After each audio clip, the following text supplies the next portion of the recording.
Hey, hey, hey, it is an unstoppable day.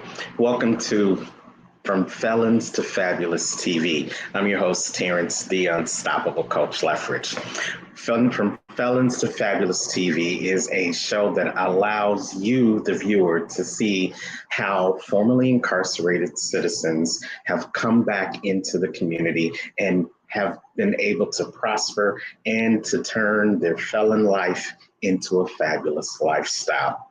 We talk to many different people from many different backgrounds, talking about how they have been able to use their story to inspire them to not only move to the next level of their greatness and become the best version of themselves, but if you listen, then you'll learn how maybe you can become the best version of yourself and move from your felon lifestyle into a fabulous lifestyle.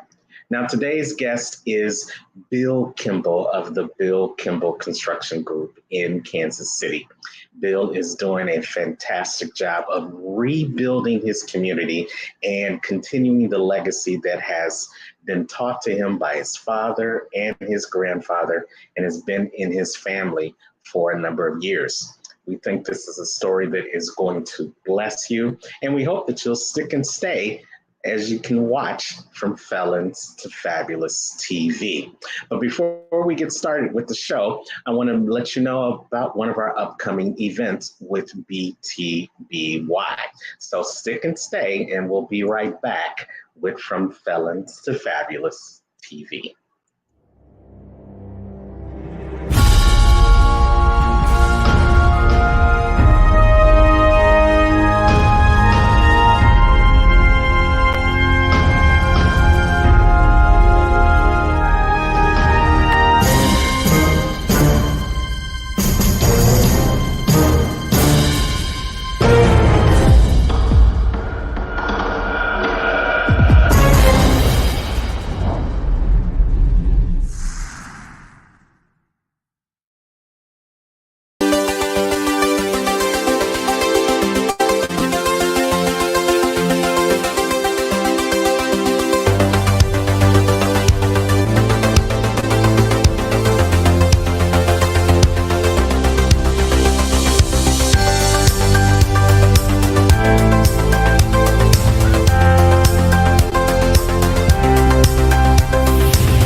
Today on the show, I like to spotlight Bill Kimble.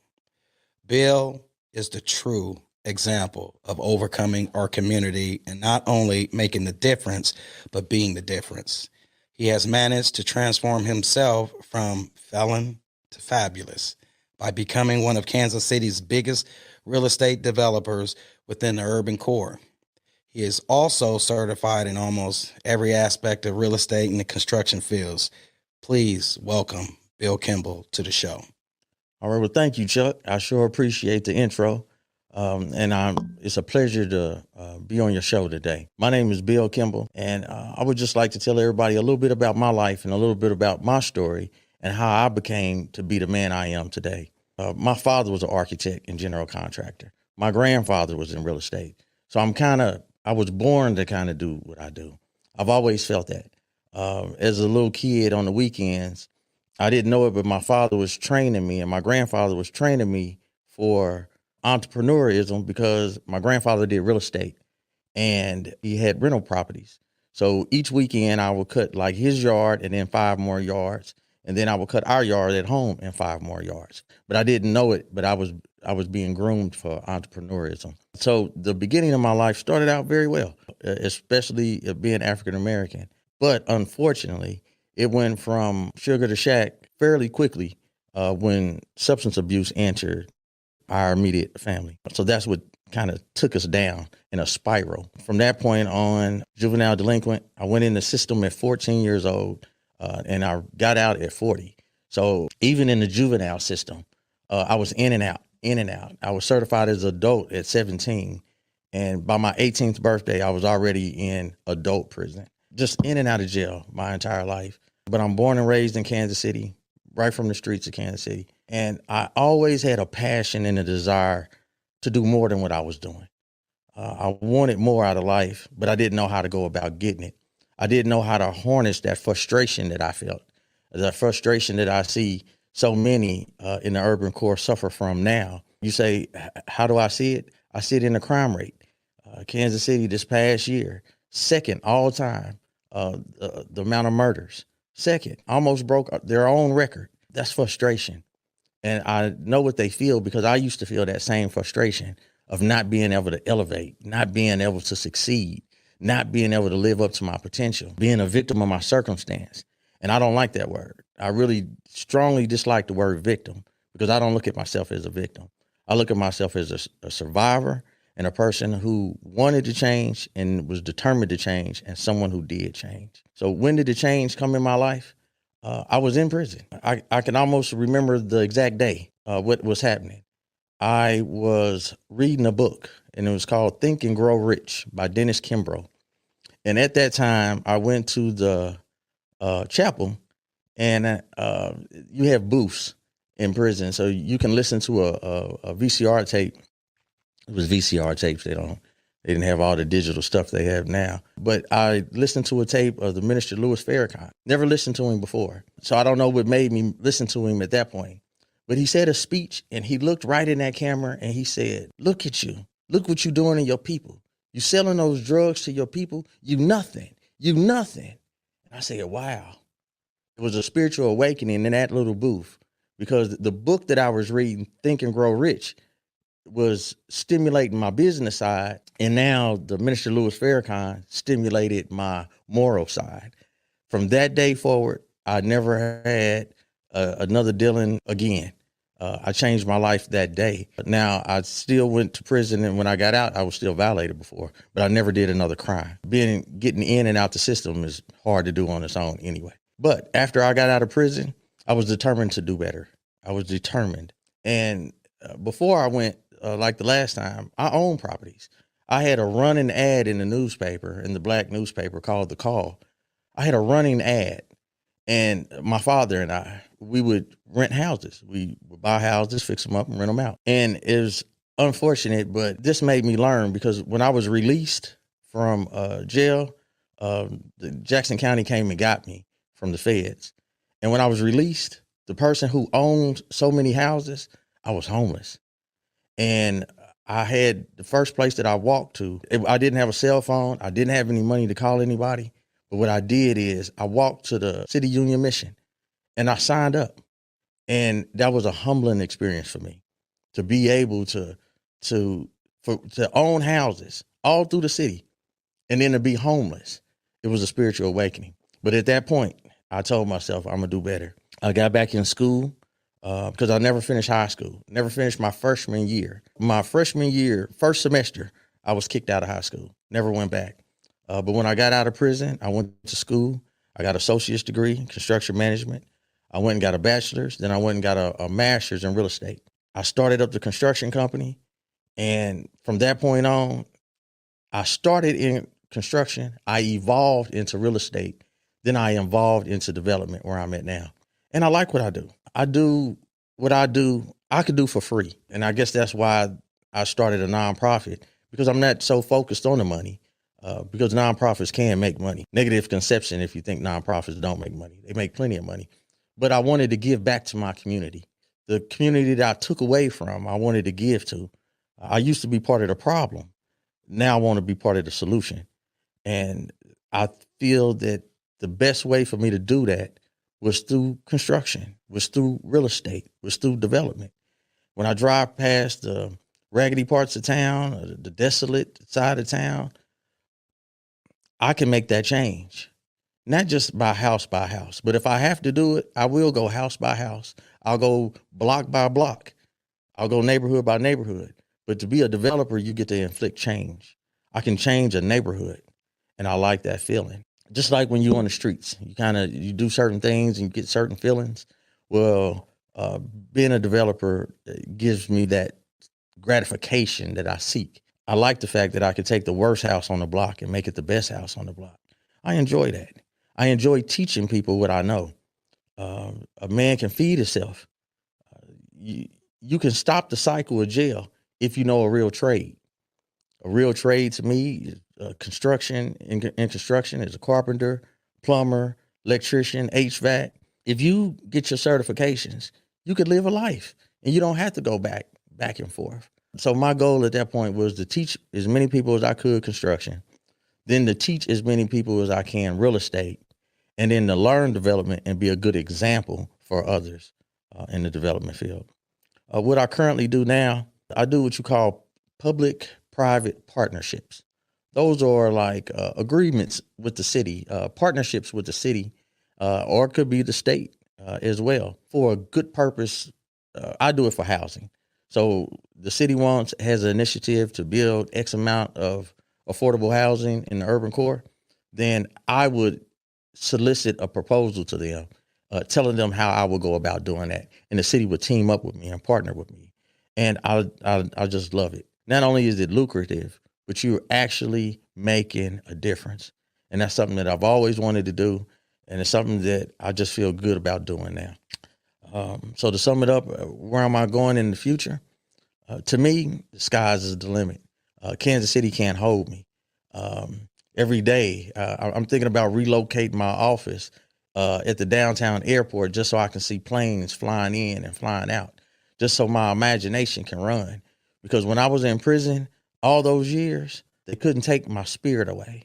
They couldn't take my imagination away. And every day I went somewhere else. I wasn't in those walls every day. My mind wasn't. I allowed my mind to wander. I allowed my mind to grow. And that's what I want to continue to do now. And I want to continue to try to help people see that side. I guess that might be my biggest frustration. If I had to have one, I think that would be my biggest frustration, not being able to cultivate relationships of like-minded people that want to do the same thing, as passionate, with the same drive. But I love construction. I love real estate. I love development. And I love being a part of the solution and not the problem.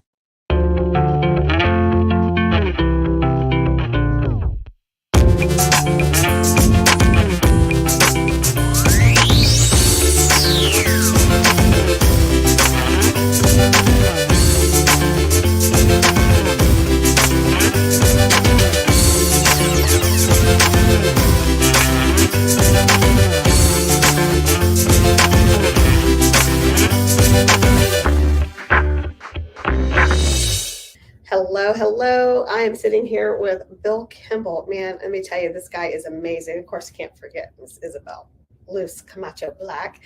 We are doing From Felon to Fabulous.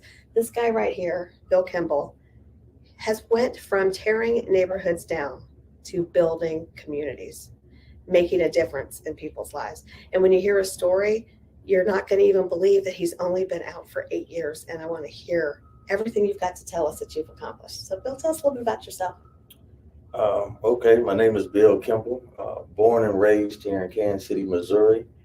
Always had a passion for neighborhoods, for communities.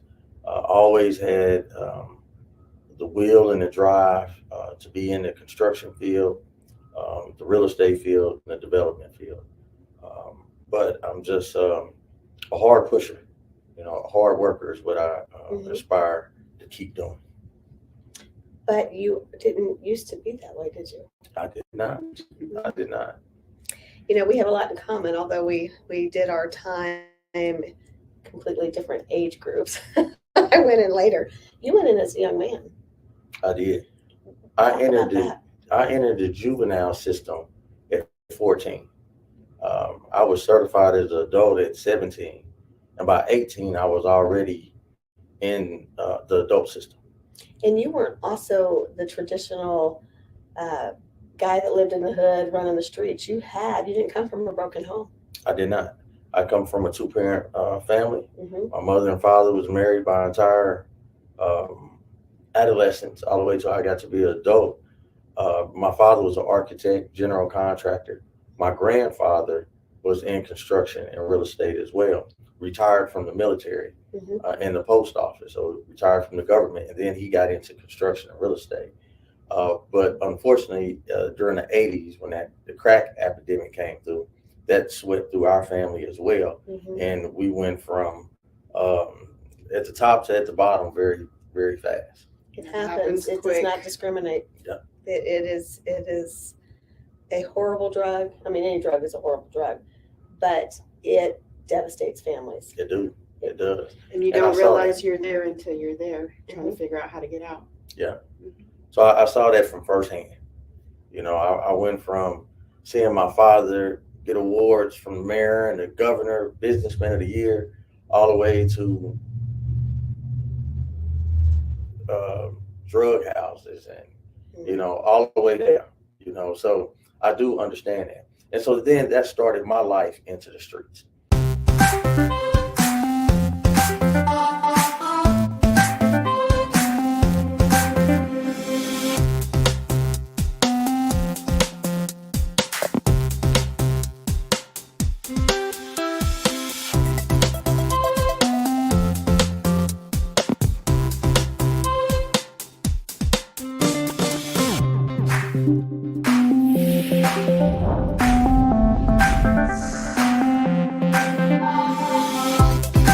My name is Andrea Luzon, Legacy Liberator. I'm a life coach. I'm an energy healer. I'm a speaker. I'm an author.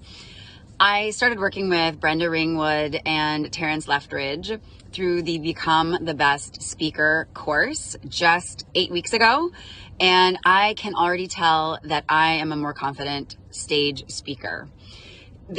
I'd love to express the level of practice that we experienced. The team atmosphere in the container was life-changing. The people in that group, the people that you'll be together with they're really going to help you change how you show up as a speaker. So I highly recommend joining the program. Honor yourself. There is a little bit of homework. Let yourself dive into the homework, do the assignments on time, and then show up for every session. It is really going to change your life. I entered the streets at that time, became involved in gangs, drugs, selling drugs. I think I had an anger inside of me because of the switch in my life. Not being a victim, because I've always said I don't like victims, especially me. I don't like to talk like a victim. But it's no real rationale of why I went to the streets, but I did. And when I went full blast. You know, I wasn't just out there just selling drugs a little bit or just hanging around. You weren't testing it out, you were doing it. I was in it. You know, I was in it 100%. I was in it 100%, the whole entire lifestyle. With all it entailed, it was me. I actually heard you mention this in St. Louis just recently when you spoke. When you found yourself there, you were willing to accept accountability. And I think that what makes all the difference of how the trajectory of your life went moving forward, that accountability. Because I did do it. And I liked my lifestyle at that point. Now, I didn't like going to jail, but I liked what the streets awarded me, you know. So, yeah, I enjoyed it when I was out. I wasn't just out there in the way. I sold drugs like a businessman would starting a business, you know, with a plan, with a strategy of how to grow my business and how to accumulate more product. And I had a whole strategy about it.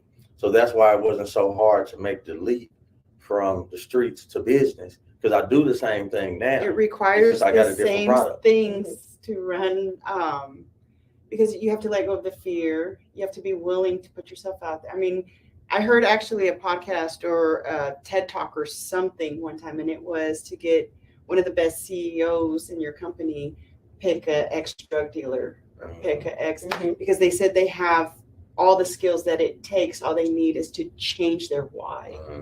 And it's very true, because I have that mindset as well. And I started also running the streets, selling drugs and then gangs, because it was what my parents did and my older siblings. So when you're young and on the streets, it's the way they desensitize our kids nowadays. You know, they're doing it blatantly in front of us, but as a young kid, and then you have no choice but to take it very serious if you want to survive.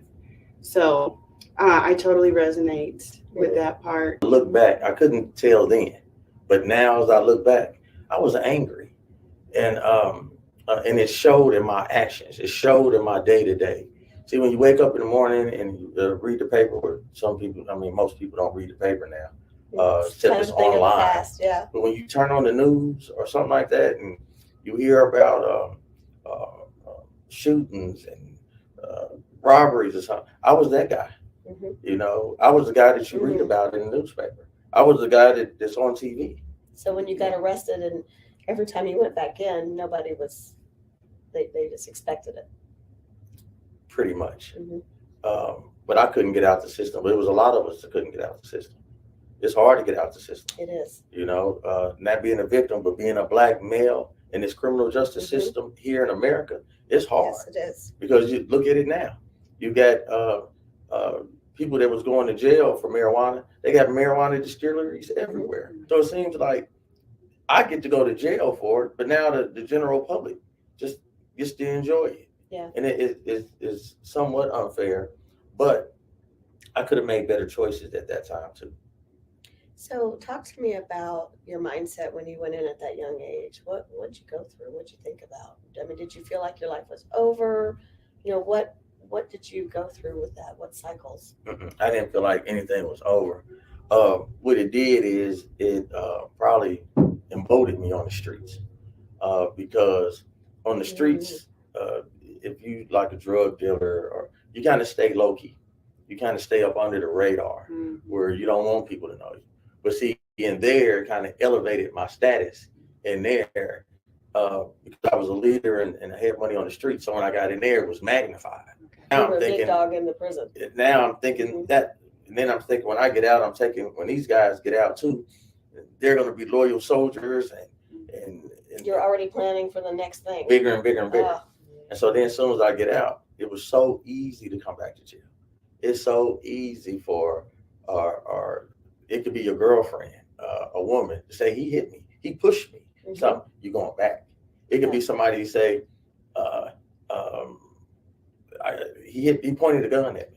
You no evidence, no proof, no nothing. But guess what? They're gonna come snatch you up. Yeah, they do. Because an average person is guilty innocent till proven guilty. I'm guilty and I have to prove my innocence. That's right. So I never was allowed the opportunity to flourish. You know, it was I use the example of like a boxer, and he's not the champion, but he's number one. You know, you got the champion, then you got number one contender, and in boxing you could duck that number one contender. You fight number two or number three. So I never got my shot. Whereas though if I could have devoted my time and my attention to something real, especially when I had that the mindset and the fearlessness at that age. See, now I'm more reserved. Now I pump my brakes. Now I think about a lot of things. You know, I do one thing at a time. But before I didn't. You know, I would micromanage stuff. I would be doing 3-4 things at a time, trying to open up this house and run this drug house and gangs over here. I would do all of that. Now is unbelievable. I plan everything I do. I mean, and I can attest to that. So some things that you have said, just working with you, you said, don't give me 10 choices. Come to me with the best choice of what's out there. So give me a couple. And you said, my mind doesn't work that way anymore. And I thought it was interesting. And the reason I want to bring it up today is because you are focused on taking the best of the choices and then picking between those instead of having to worry about everything underneath it. And that's powerful, because in the past you were having to juggle all of that to get it to rise up to the best choices. So now you're just taking the best and moving forward. I changed my business style. At first I was more of a micromanager. Now I delegate, because I look at the big CEOs of the big corporations. They don't make all the decisions by themselves. No, they have a whole team of people. That's right. And then those people that are in place has teams of people. And people do the field work, the grunt work. It just goes up the ladder. And then by the time he gets to the CEO's desk, really the decision might have been made at another level, but he's just signing off on it. But whatever it is, he or she didn't have to go through the whole process from start to finish. So in the streets, I said, I'm spending a lot of time.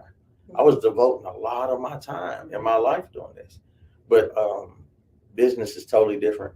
And it's easier and better and more profitable. So when you got out, you were about 40, weren't you?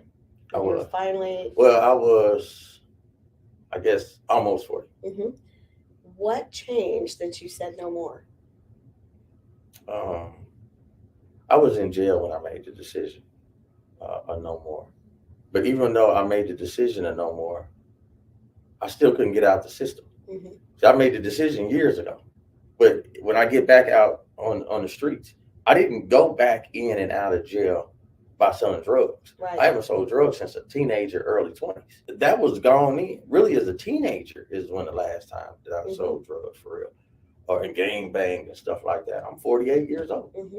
So when you look at it, it's like, wow, it was a long time ago. But then when you got out, you went to school. I did. Said, I'm going to change. It had a lot to do with my self-esteem. Mm-hmm. It had a lot to do with how society treated me every time I got out. It had a lot to do with how those guards talk to us. Mm-hmm. You know, they talk to us and say all kind of crazy stuff. And I felt belittled. And then my family has background in education on my father's side. Mm-hmm. My grandmother was a principal. My auntie was a corporate trainer and then taught at the community college. My other cousin is into the education system. So I seen it, you know. I could go to my grandmother's house. They play bridge. That was her game. And you could see the president of the school board there. Mm-hmm. I mean, but those were just people. Those are just her inner circle. So I seen education and I seen how if you educate yourself, you can have a good life. Because I'll give you an example. Sometimes white America won't deal with people like me because they don't know who I am. They don't know, in their mind, they don't know if you're one of the slick blacks or one of the good blacks or something. They really don't know, you know. And I say that with an open heart, you know, because some people want to deal with blacks, but they don't know. So sometimes if you go off outside appearance, you can't do that. Because a guy can look the part or a female can look the part and be professional and know the verbiage, know the lingo, and can talk real estate or something like that, and they are straight crook. I still had long hair when I got out. I still had golds all in my mouth, golds and diamonds all in my mouth. So I have a mentor, and I asked him. I said, "Well, what do you?" He's a rich white guy, and I said, "What's the problem? Why am I not excelling? Why isn't the world grasping me? Why isn't white society accepting me?" You didn't look the part. And he was like, for one, when I see golds in your mouth, I think drugs. Mm-hmm. And I said, well, that couldn't be farther from the truth. Because in our community, my grandma on my mother's side, my father's side, but that was a thing for black people. We like to have jewelry when we had gold teeth. Your great grandma and stuff, people had gold teeth. That was a thing of status. It had nothing to do with drugs. It just so happened that once perception, it wasn't that way though. It wasn't, you know, but that's the generalized society's perception. Mm-hmm. You know, long hair, they think you some type of player or hustler, pimp or something because you had long hair and permed out. And this. So I told myself I was already evolving and it was already on my list of things to do. And I had the mayor of Kansas City at that time, and he still is, a mentor of mine. And I told him, I said, man, I'm going to cut my hair because I was tired of it anyway. Messed up all my suits and stuff anyway. There was a reason for it. But he suggested that I be a part of this fundraiser. And it was a fundraiser. It was an African-American guy that wrote a book. And he gets all the awards. I hate that I forget his name right off the bat. But it's an excellent book. And it was called Crowns. And it was about a little black boy and his relationship with people in the barbershop. Oh, wow. Black men talking and having a relationship with fellowshipping with other black men in the barbershop. And so we did a fundraiser. And I had one of the best barbers in Kansas City. But Mayor James cut my hair live. Wow. You know, we donated the hair, the locks of love. Nice. But we did, it was on the news, you know, so he didn't allow me just to cut my hair. It had to be Purpose. something. It meant something. It meant something. Yeah. It meant something. Mhm. And that started the evolution. Then I did stuff like I took the golds and stuff out of my mouth, put braces on my mouth. I changed. I went and bought about 20 suits, 10 one time and 5 another and 5 another. Learning how to dress. Now I still dress in a lot of sweatpants and That's stuff, okay. but I don't have to dress up every day. Right. But what I did is I learned what my uniform is.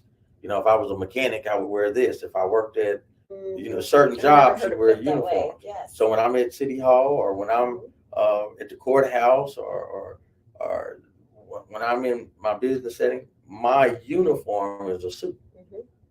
My uniform. I tell my son. You went from stripes to a suit. Yeah. Love it. You came out. You not just went and got education. You went and got educated. I mean, you took it the whole way. You came out and you took it all the way to a master's degree in real estate. That's how we met. Yes.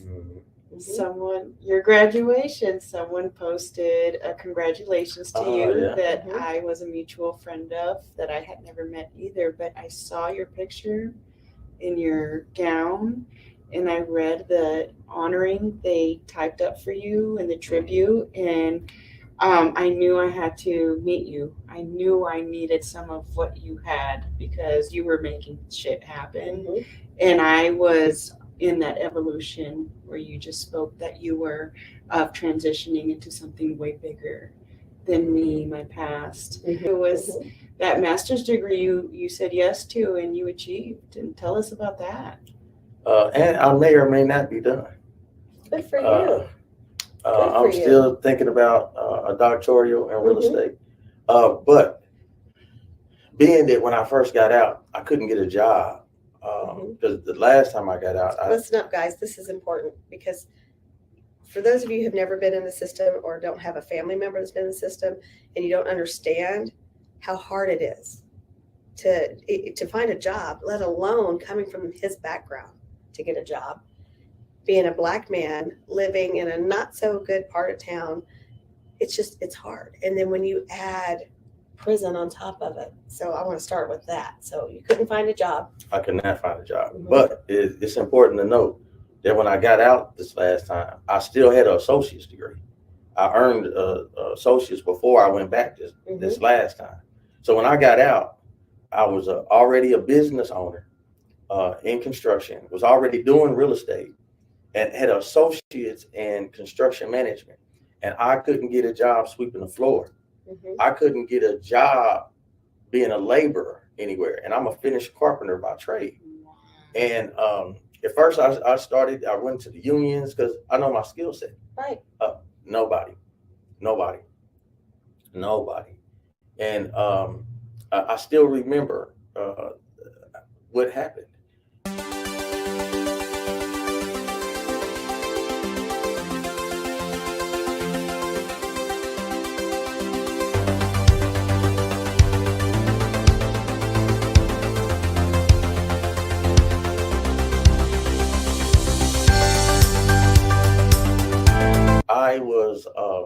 While I was in jail, African Americans have a paper called The Call. And The Call was almost like the Bible because wherever you at, if you got a call, that kind of keeps you connected to your community. So I saw an African American that was president of the local 264, and his name was Les Williams. So I cut him out the paper. I just cut it out the paper, and I wrote him a letter. And I just said, hey, I don't know you, but I see you. I'm proud of you. And I appreciate you. And he wrote back. I didn't ask for a write back. I didn't do it for dialogue, but I wrote him. He wrote me back and just said, hey, thank you. I appreciate what you said.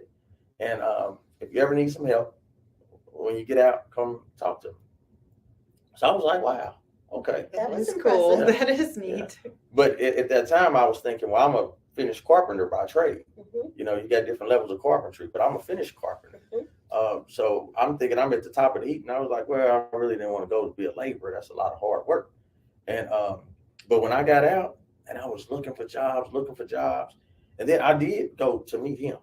But of course, he's the president, and he got meetings everywhere, and this, that, and other. But I did meet him, and I didn't know it at that time. But labor unions don't hire you; they kind of refer you. Okay. So they refer you out, but it's still on the individual contractor to interview you and like you. And see, sometimes they might say, "Well, give us 10 people. We need 10 people for 2 weeks." But the real people, the core of their crew, they come and they interview and they want to hire their own people. I couldn't get on.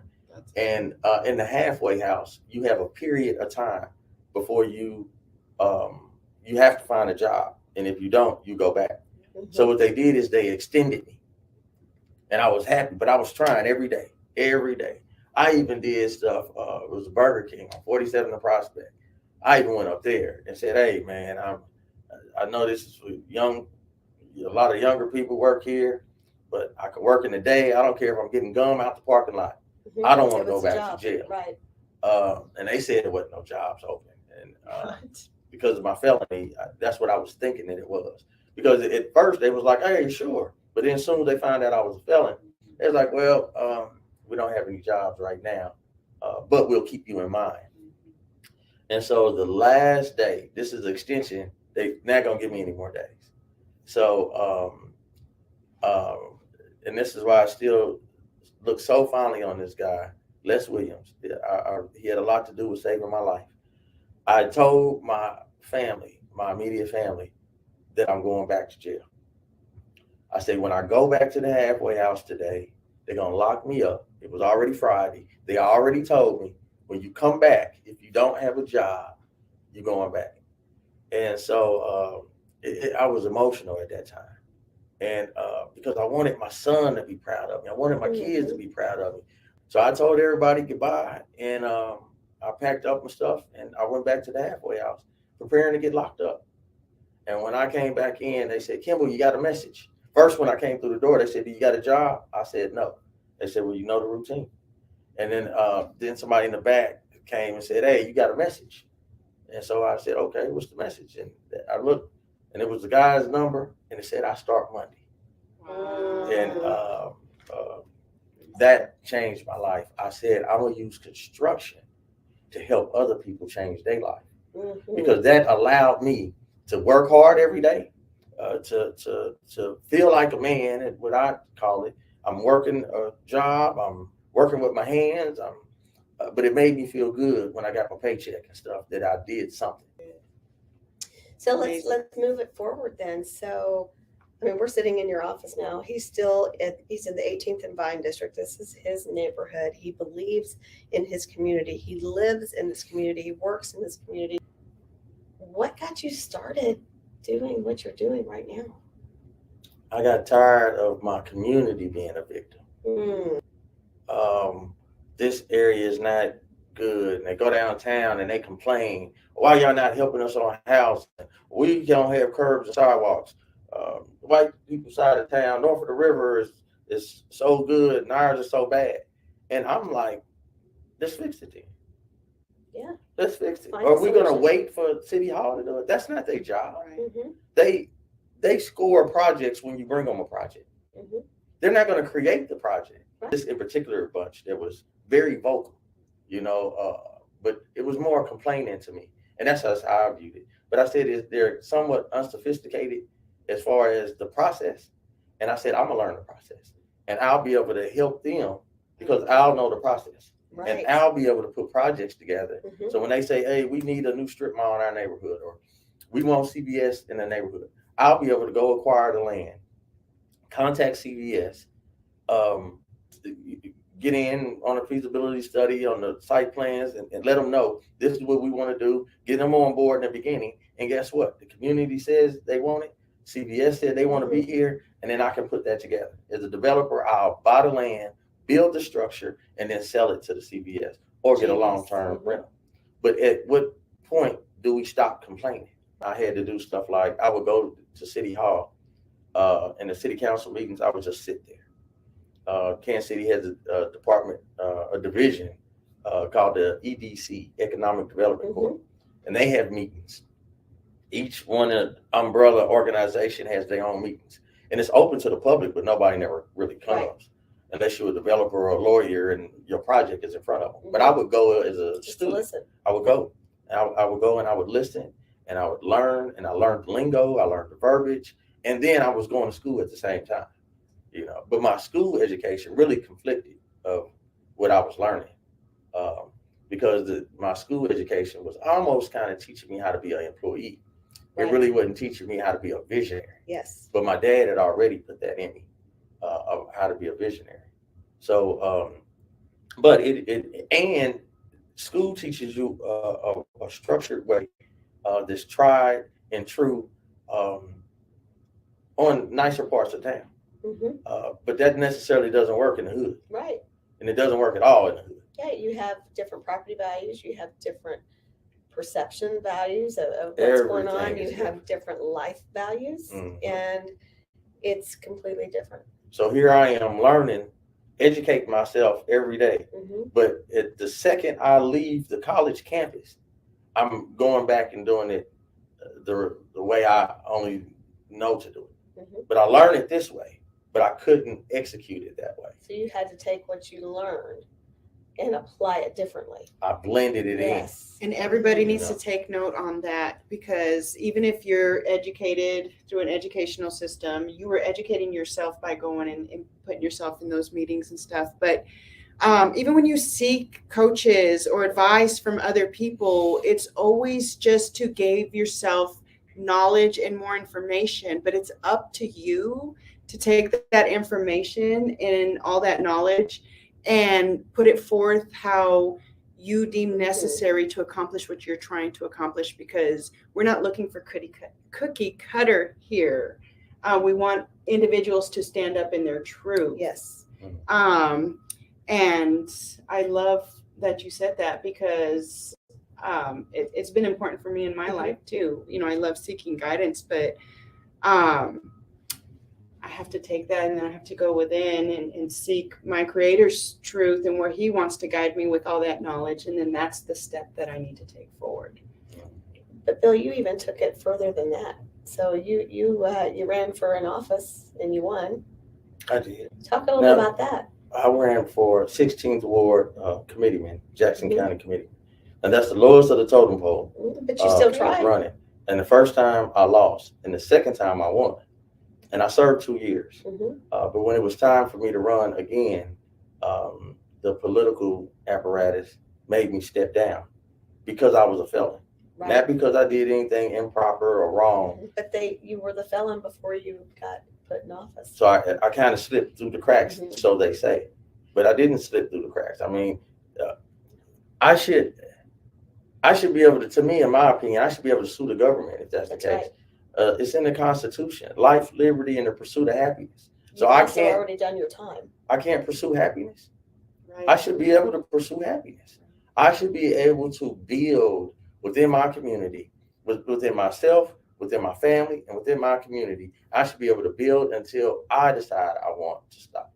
Right. I shouldn't have to be told, "Well, you got to step down." For what? I'm doing a good service. Right. Exactly. But you were being judged. And I couldn't run for anything else. Right. Like I say, I was just getting that, it was the beginners, committeemen or school board, and it goes different levels, state rep, and you go kind of up. Well, I wanted to be a part of that. I wanted to help bring change into my community. I wanted to be the voice. I wanted to be able to go back to the neighborhood and say, hey, this is how you do this grant money, and this is how you do this, and this is how you do that. And one more thing that I did that I wanted to do, that I thought was important, is I wanted to stay authentic to me. Yes, that's important. I didn't want to change. So many times in the African American community, you might have this one African American, and he or she has the skin color, but they don't share the same ideology. Right. I didn't want to be one of them. I'm not going to be one of them. It's a lot of gatekeepers, and you run into them, and it's they're aware. You ran into them quite frequently. I do. Yeah. But I could deal with them. My daddy taught me. He said, sometime in business, you got to do deals with the devil. Now, I'm not saying that they devils, because I deal with other stuff on spiritual levels and everything. General, right. I could do deals with anybody. You know, in politics, you don't have any permanent enemies. You know, you have permanent interests. You That's know, a good way of putting it. if we're working together, only thing I care about in business, I cash checks. Yes. That's what I do. But you also do more than that. I mean, but that's in business. But I'm Right. saying in the community, I care about growth. Right. I care about building. But you're cashing checks. You care about your community, but you've even taken it a step further. You give people affordable homes. You give people an opportunity to have something that they've never had before. And let me tell you, I've been in and out of his office now for a couple months, and I answer the phones periodically when he's on the other line. I can't sit and not do something. And I hear things on the other line. What he's telling you is exactly what he's doing. These people are saying, hey, I need help with this, or do you have a 2-bedroom? I need a Section 8. I drove by this property at XYZ address and I've seen the construction. How do we move forward? He's making a difference. He's actually doing what he says he's doing. And in his community, you could take your knowledge, you could take your money, and you could go and make even more money in another community. And I thought about it once or twice. Yes, but you've chosen your community. Not Or to at say least you to might not start- do that again later, Or but to start here. in your community. And that's so important. It's Yes. so important. I commend you for that. And we already know you're going to be doing way more great That things. says something about your character. So Smart man. I just told my son a couple of weeks ago, I just said, hey, you running for state rep in 2 years. He's like, oh, okay. But guess what? It's in his mind. We're going to run and you're going to Good for win. him. That's right. Yes, he You is. know, so I don't have to do it. I don't have to be the one to do it. No, you But I can be a main part You're in his part life. of it, yes. And I can help guide him through the And process. look what you're doing now, because I don't know if you remember, we had a conversation. We've had many conversations. We've been talking now probably since, I don't know, September, October. And this is now March. I said something about raising kids just in conversation. And you said, I don't know what that's like. The guy that didn't raise him, the guy that was in prison, is now this young man's mentor. And I know that because I've had this conversation with him. I would hope that would be true. Yes, and he's very proud of you, and I think your entire family is proud of you. You know, I think that I have my inner core. I think I have a fantastic support base as far as my inner core. Now, when you get outside that inner core, that's when jealousy starts to happen. Face challenges. Yeah, they can't wait for you to. but mess my up inner again. core, if I got some issues or something, on a personal level, I can go to people that know and love me and get real good advice. And I would tell everybody, get mental health screenings. And you follow that advice yourself, don't I do. you? Yes. I tell people, when you've been in prison X amount of time, there's certain things that went on in your head that you need to be able to readjust back to society. Yeah. You know, because something that happens in prison totally different than happens in here. People outside, they say all type of crazy, weird stuff. You can poke the bear out here. You can't poke the bear in there. No. You know, it's going to be a big problem. But see, out here, people can call you out your name and say anything to you, and you can't even really say nothing.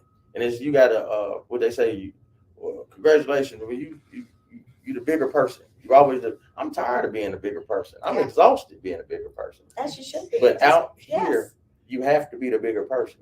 So I would tell people, get mental health screening. You know what I'm saying? If you got some anger or frustration or some unresolved issues when you was growing up, or relationships, you know, it makes you undeveloped in that aspect of your life. Like somebody else my age, they have been in love and hurt and married and divorced or whatever their situation may be. I have not. So here I get in a relationship and I have to learn patience. I have to ask her to be patient with me as well. And I might need, I'm not like a regular, like a lamp and you plug into the wall and that socket.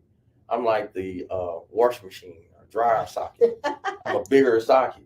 But I have to learn how to express that to my mate to give her a warning that I need certain things. I might need you to stroke my ego every now and then. I might need that, you know. And it's okay to ask. Communication sounds like communication is something that you're practicing to help make everything work.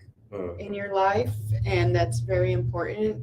And I want to say, is it a great segue to BTBY, something you said a minute ago of your inner circle? You know your inner circle is solid, but I kind of got a sense of a longing for to add people right to that, to grow your circle. But that's dangerous. That's scary. That's especially coming from a past like yours. But that's what BTBY is to allow all of us to extend that.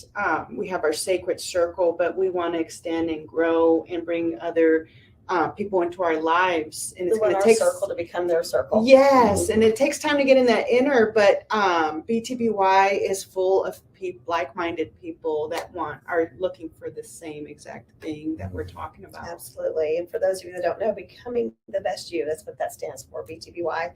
And it's an organization of overcoming challenges, which has now branched out to the From Felon to Fabulous, because we had an issue with BTBY that somebody couldn't accept change. And they made it known to a group of people that change isn't real. It's all an act. So we decided that, you know what, it is real. And people, just like with you got kicked out of your position that you won, honestly, because you were a felon, that it's time for people to see felons as people that they can change. Now, there's some that don't, but there's also people out there who've never been to prison that are worse than some felons sitting behind bars. But if you want to change and if you want to become better, that you can be. And, you have a pardon sitting on a governor's desk right now. And I think with all the work that you're doing, that something's going to happen and that pardon's going to come through. If that were to happen, can you run for office? I would be able to. Mm-hmm. So see, I think. But now I think I'm content with helping my son run. Of course, absolutely, and as you should. But at the same time, folks, we need some help getting his pardon off of that governor's desk. So if we could get some phone calls to the governor of Missouri for Bill Kimble, he's reaching out, he's making a difference, he's not being selfish about it. And there's something else that you told me that you probably don't even remember telling me. He said, I live a low-key life because I don't want it to be about me. Because you said, I just now got a brand name car. I've been driving rust buckets. And even with that, you didn't get a brand new one. Because you said, I love my community. And you don't want to be somebody that you're not. So, nor do you want to make yourself a target. And that's where I was going next. That's exactly what you said. And what would that look like in your community to be a target? If people don't have things and you do have things, well, they look at you when you've been in prison, so they know you can't have a gun. So why should you have it? Yeah. No, but you don't have a gun. Right. That's how they think. You can't protect yourself. So, well, you don't have a gun. So if they do rob you, I mean, you could be the biggest Chiefs player, play for the Chicago Bears, but you can't stop a gun. Nope, and a bullet. So if somebody robs you, they'll take what you have. So you don't want to overdo it and then become that star person that everybody is after. So what I wanted to do, I didn't want to create any havoc or chaos. I just wanted to blend into my surroundings and be a diligent worker. I don't have to be the spotlight. I used to be the spotlight. Back in the days, hustling, drugs, I was the spotlight. I don't have to be the spotlight now. As a matter of fact, I shy away. You've come. I mean, that is a huge step because a lot of people want that spotlight. I'm happy with just having a beautiful wife, and my wife beautiful, and everybody give her the kudos when she walks in the room. And I'm just the guy opening the door for her. That's what makes you fabulous, Bill. Love it, Bill. It really does. And I mean, this is the first show that's airing. We've already filmed several shows, but we've decided to make Bill our first episode because he's in our community. We work with him. We've seen the changes. He's not just about the money. He's about making the difference. And that right there, not just move. He could have moved away. We had a conversation about that. How people grow up in the hood and then they move away and they don't know what it's like anymore. They forget where they've come from. he's chosen to not forget. And I think that is absolutely wonderful. Absolutely wonderful. So we wanted to lead with Bill because we want your help for him to get this pardon. Let's see if we can get this pardon. Let's get the word out there. Let's everybody get on those phones. At one point in time, it was big. It's still big. But I've been waiting on it for so long. First, you go through administrative process. Then it's another little process it goes through, verifying everything. And then it goes to a political process. And the way it is now, in Missouri, Kansas City, and St. Louis is kind of a Democratic stronghold. Rural Missouri is Republican. And you really don't catch it jiving too often. So a lot of times somebody like me who could very well benefit his community, but you stuck in the political side that I'm not a Republican and I'm from Kansas City, and it's like I'm not a priority, at that point. So that's why I say a lot of the times now, because for years I pressed hard, and I had a passion. But now I think that I'm content with pushing that passion into my son as long as he wants to do it. Absolutely. Yeah. Absolutely. I think it's amazing.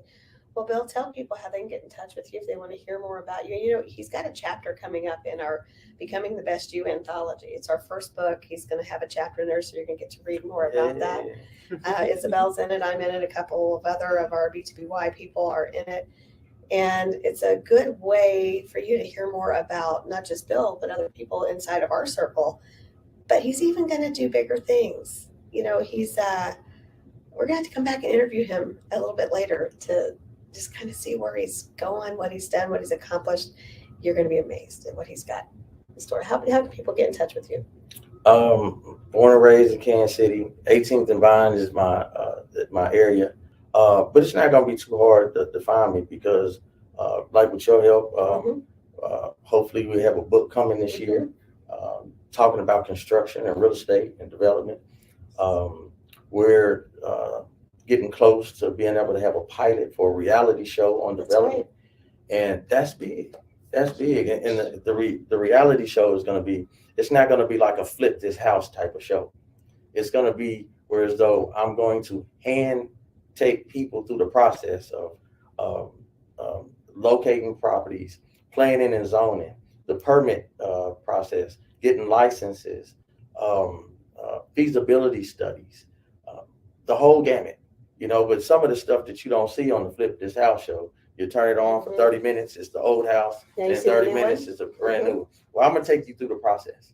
And I want people to understand that it is a process and you can do the process too. So what does that mean? You could do what Bill Kimble does in Kansas City. You could do it in your city. And then I can come. See, what I'm going to do is I'm going to duplicate what I do here. And anywhere where there's an urban core, I can come. Anywhere there's a hood, I'm on my way. And there's hoods everywhere. Yeah. If you want to meet Bill Kimble in person, get to Kansas City in August at the Becoming the Best You experience. It's the next one, and he'll be there, and you can meet him in person, talk about more what he does, how you can do it too, and come check out his community. Absolutely. Absolutely. Thank you, Bill. I am proud to be associated with you. You are making a difference in people's lives, and that stretches beyond your community. So thank you for coming. You know what, guys? Stay tuned. We've got more coming up. Fabulous people who have done prison time, made changes, making a difference in the world. And we're here to educate that felons are people, just like you, just like me. I am one. Isabel is not. Terrence is not.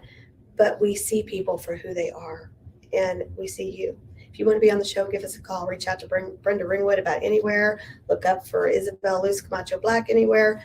We are here for you. Terrence Etheridge, Mr. Unstoppable himself, will reach out to you.